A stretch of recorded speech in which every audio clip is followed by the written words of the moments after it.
दुनिया के सारे शौक पाले नहीं जाते, दुनिया के सारे शौक पाले नहीं जाते। कांच के खिलौने हवा में उछाले नहीं जाते। परिश्रम करने से जीत हो जाती है आसान, क्योंकि हर काम तकदीर के भरोसे टाले नहीं जाते। जी हाँ, ये फैसले की घड़ी है और फैसले की इस घड़ी में आपको भी एकजुट होना होगा। जाति मजहब की दीवारों को तोड़कर चलना होगा चुनाव बूथ पर, क्योंकि जाति मजहब की दीवारों में पड़कर अगर आपने गलत फैसला लिया तो पछताना 5 वर्षों तक आपको पड़ेगा। इसलिए पछताने से पहले, हाथ मलने से पहले आपको समझदारी भरा फैसला करना है।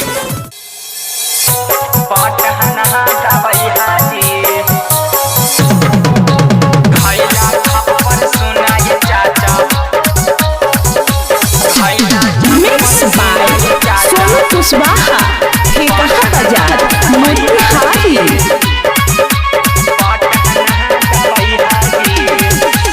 आई गेलो चुनौआ ये चाची बतिया ना भूलैहा जी।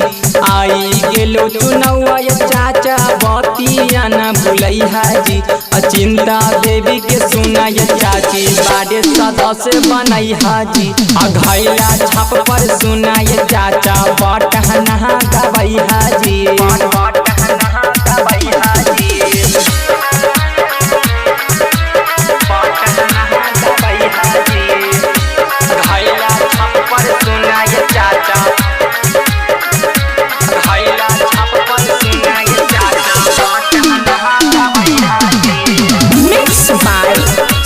कुशवाहा ठेका बाजार मोतिहारी।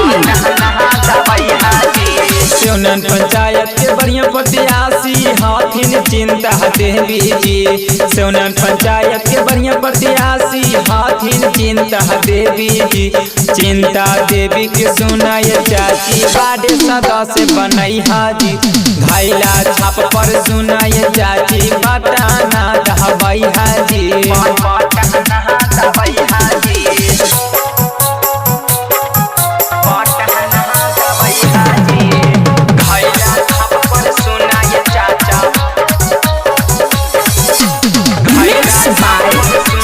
कुशवाहा ठेका बाजार मोतिहारी।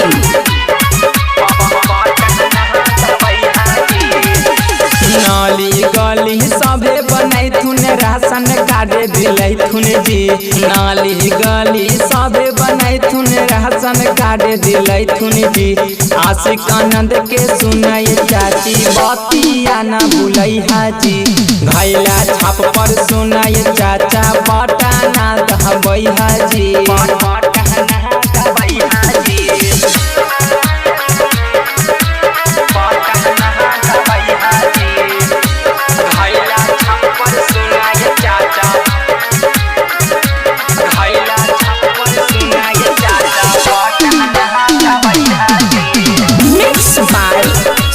कुशवाहा ठेका बाजार मोतिहारी। आई गेलो चुनौआ ये चाचा बतिया ना भूलैहा जी। आई गेलो चुनौआ ये चाची बतिया ना भूलैहा जी। चिंता देवी के सुनाय चाची बाड़े सदस्य बनैहा जी।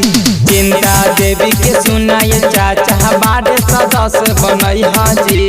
बाड़े सदस्य बनैहा जी।